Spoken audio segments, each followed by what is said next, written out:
A chuva caía como lâminas afiadas sobre o cemitério de Lisboa, encharcando o casaco de João enquanto o caixão de seu avô descia à terra úmida. Ele apertou o punho ao redor da chave enferrujada que o advogado lhe entregara momentos antes, um peso que parecia mais vivo que o homem que acabara de enterrar. Esta casa é sua agora, dissera o homem de terno cinza, mas João sentia que não era herança, era uma armadilha, um sussurro do passado que o arrastava para o abismo. João pisou na poça rasa ao sair do carro alugado, o ar salgado do Atlântico misturando-se ao cheiro de terra molhada em Sintra. A casa erguia-se como uma relíquia esquecida no fim de uma rua empedrada, suas paredes de pedra cobertas por era selvagem que pareciam garras prontas para rasgar a pele.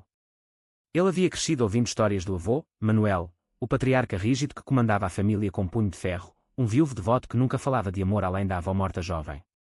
Mas agora, aos 28 anos, João se perguntava por que aquela chave o chamava como um grito abafado.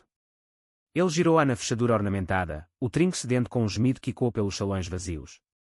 O vestíbulo escuro engoliu, e no instante em que a porta se fechou atrás dele, um frio inexplicável subiu por sua espinha, como se a casa respirasse, guardando segredos que não eram só de poeira e teias.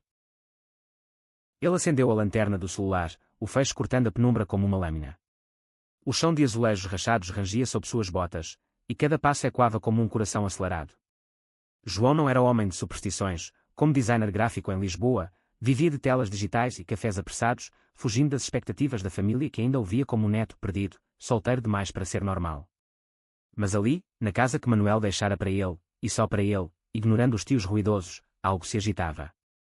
Ele subiu a escadaria em espiral, o corrimão de ferro frio sob seus dedos, e ao chegar ao segundo andar, uma porta entreaberta chamou sua atenção. Empurrou-a, e o quarto se revelou, uma cama de dossel coberta por lençóis amarelados, uma escrivaninha de carvalho entalhada, sobre ela, um maço de cartas amarradas por um barbante desbotado. Sentou-se na beira da cama, o colchão afundando como um suspiro, e desatou o nó com mãos trêmulas.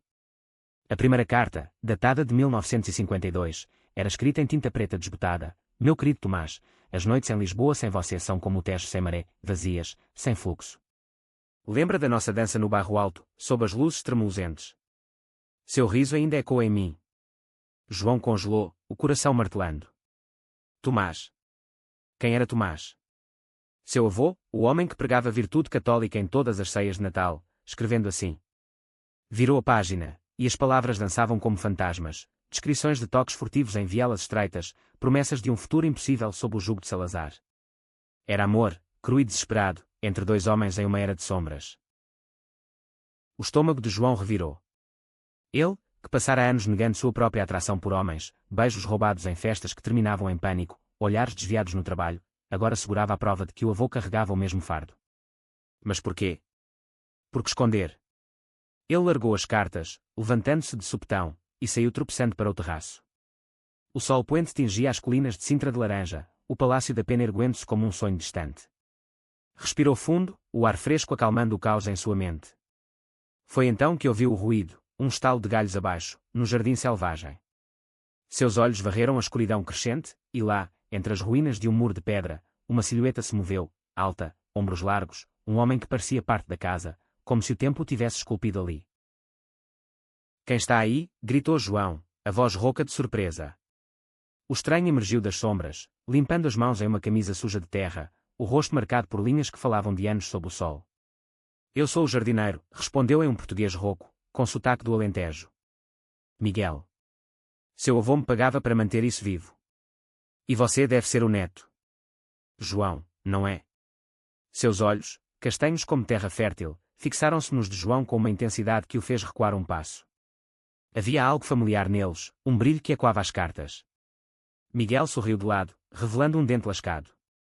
A casa tem histórias, rapaz. Algumas que mordem se você cutucar demais. João não dormiu aquela noite. Deitado na cama rangente, as cartas espalhadas ao seu lado como acusações silenciosas, ele revivia fragmentos de memória, o avô levando para pescar no Tejo, as mãos calejadas apertando as dele com uma urgência inexplicável, os silêncios pesados nas noites de verão. Você é como eu, Manuel dissera uma vez, aos sussurros, quando João era adolescente e fugia dos olhares das primas. Agora, fazia sentido, ou pior, abria feridas.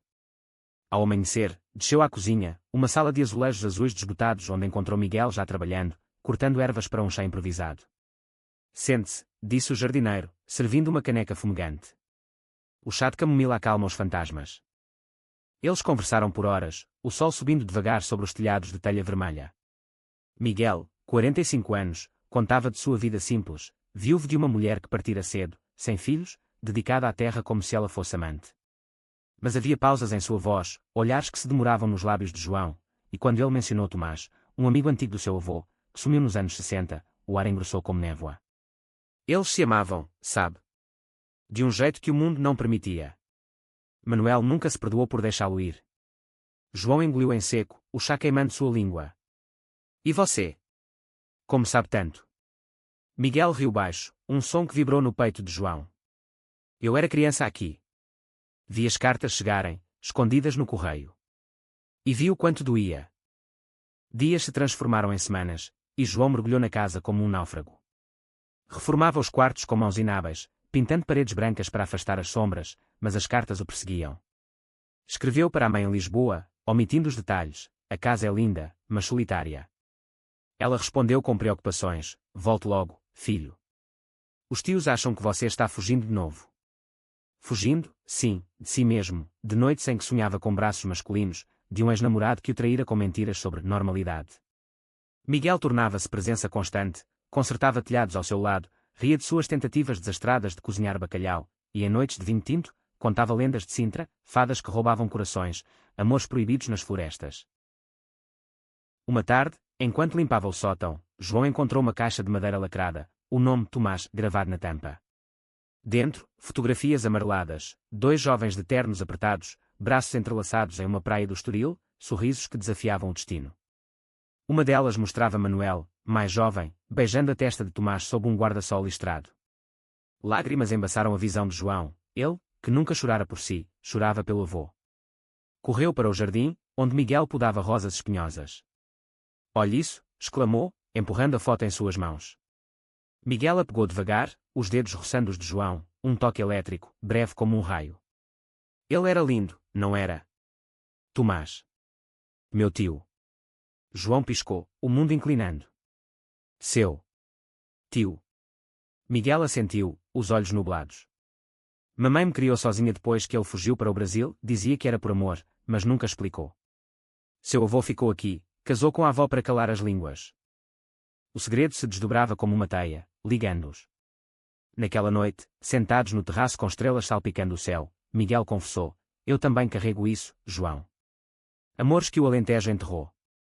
Uma vez, em Évora, um pastor. Mas a família descobriu, e acabou em socos e silêncios. João estendeu a mão, hesitante, e Miguel a tomou, palma calejada contra a sua macia. O silêncio entre eles era carregado, não de medo, mas de possibilidade, um fio tênue esticando-se no escuro. Eu sinto o mesmo, murmurou João.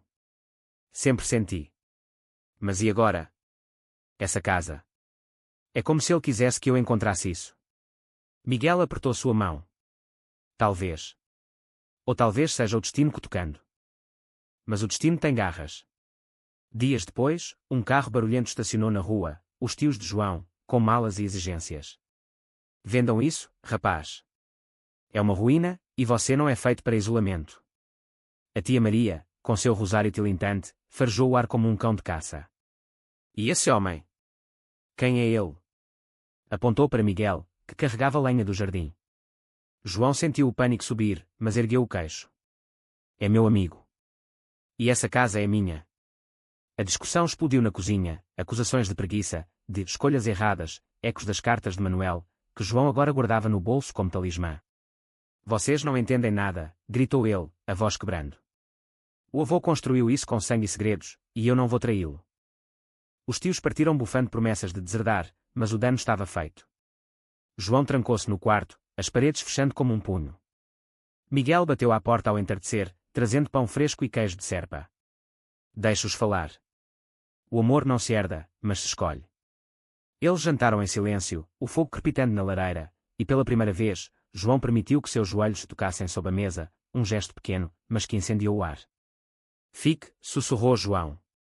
Miguel hesitou, os olhos traçando as linhas de seu rosto. Só se você quiser que eu fique de verdade. E naquela noite, deitados lado a lado na cama antiga, mãos entrelaçadas, eles falaram até o amanhecer, de medos enterrados, de sonhos roubados pela sociedade, de uma Baónia que mudava devagar, com casamentos iguais desde 2010, mas ainda sussurrava preconceitos nas esquinas. A calmaria durou pouco.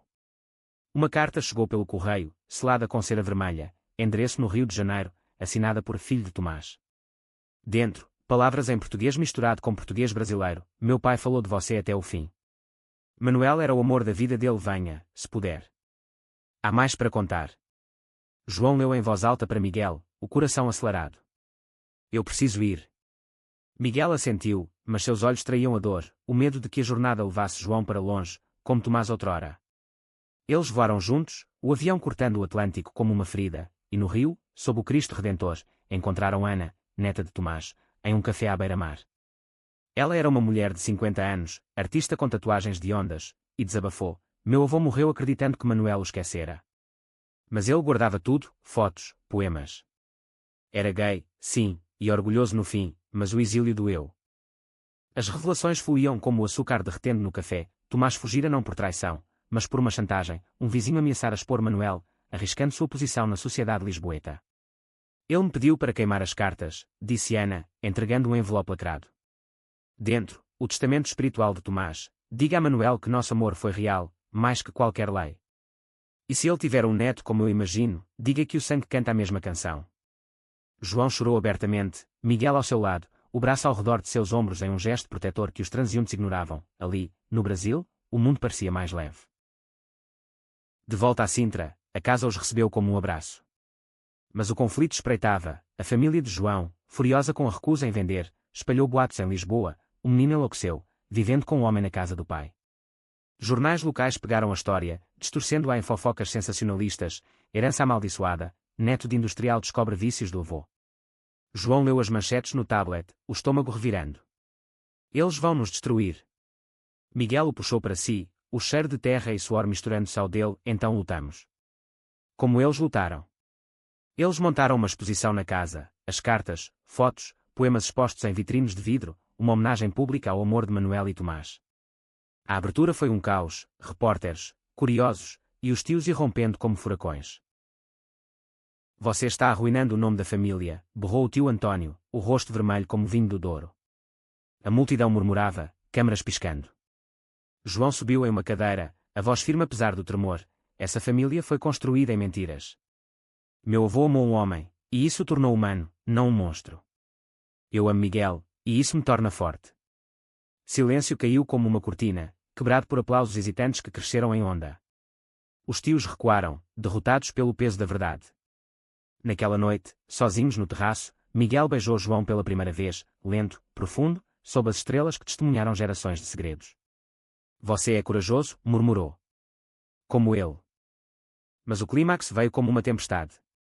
Semanas depois, enquanto reformavam o porão, João encontrou uma porta secreta atrás de uma estante, um quarto escondido, paredes forradas de recortes de jornal sobre desvios morais, na era salazarista, e no centro, um diário de Manuel. As páginas finais revelavam o golpe. Tomás não fugira por chantagem, mas porque Manuel, aterrorizado, o traíra, denunciara-o anonimamente para salvá-lo de si mesmo, mandando-o para o exílio com dinheiro roubado da família. Eu matei com minhas mãos limpas, escrevera Manuel. Perdoe-me, amor. João desabou, o diário caindo de suas mãos. Miguel o encontrou ali, encolhido nas sombras. O que é? Leu em silêncio, o rosto endurecendo. Ele carregou isso sozinho. Por nós. A traição ecoou em João como um eco. Seu avô, o herói frágil, era vilão também. Ele confrontou o fantasma na casa vazia, gritando nos salões: por quê? Porque nos condenar ao silêncio. Miguel o segurou, mas a dúvida se instalou: e se o amor deles fosse só outra ilusão? Dias de tensão se seguiram, discussões acaloradas no jardim, silêncios cortantes à mesa. Você acha que eu sou como ele? Que vou te trair? Perguntou Miguel uma noite, a voz partida. João balançou a cabeça, lágrimas escorrendo. Não. Mas e se o mundo nos trair primeiro? O ponto de ruptura veio em uma feira de Sintra. Um grupo de locais hostis, embriagados por vinho, os cercou, cuspindo insultos, veados na Casa Santa. Um soco acertou Miguel, sangue jorrando de seu lábio. João revidou, o caos explodindo em socos e gritos, até a polícia chegar. No hospital, com Miguel de pontos no rosto, João segurou sua mão, o quarto cheirando a antisséptico. Eu não aguento mais fugir. Miguel sorriu fraco. Então não fuja. Construa. Inspirados pela dor, eles transformaram a casa em um refúgio, um centro para jovens LGBTQ+, em Sintra, com quartos para quem fugia de lares hostis, oficinas de arte inspiradas nas cartas de Tomás. A família, aos poucos, rachou. A mãe de João apareceu um dia, olhos inchados. Eu sabia do seu avô. Ele me contou no leito de morte. Proteja o menino, disse. Eu falhei. Eles choraram juntos, o perdão florescendo como as rosas que Miguel plantara. O ápice final veio no aniversário de 1 ano da morte de Manuel. João organizou uma cerimônia no jardim, amigos, ativistas, até Ana voando do rio. Sob um arco de flores, leu o diário em voz alta, a traição exposta ao sol. Ele errou, mas amou. E nós amamos apesar. Miguel, ao seu lado, tirou do bolso um anel simples de prata, gravado com Tomás e Manuel. Case comigo, João. Não por lei, mas por nós. O sim veio em um beijo, aplausos e quando pelas colinas. A casa, outrora túmulo de segredos, pulsava agora de vida, janelas abertas, risos de crianças em oficinas, amores nascendo nas sombras dissipadas. Anos se passaram, e João, agora com linhas suaves no rosto, olhava do terraço para o horizonte. Miguel, grisalho mas forte, colhia laranjas no pomar. A Baonha mudara, mas eles haviam mudado mais, de herdeiros de dor a guardiões de luz. E em noites quietas, as cartas sussurravam, o amor vence, não com perfeição, mas com coragem crua.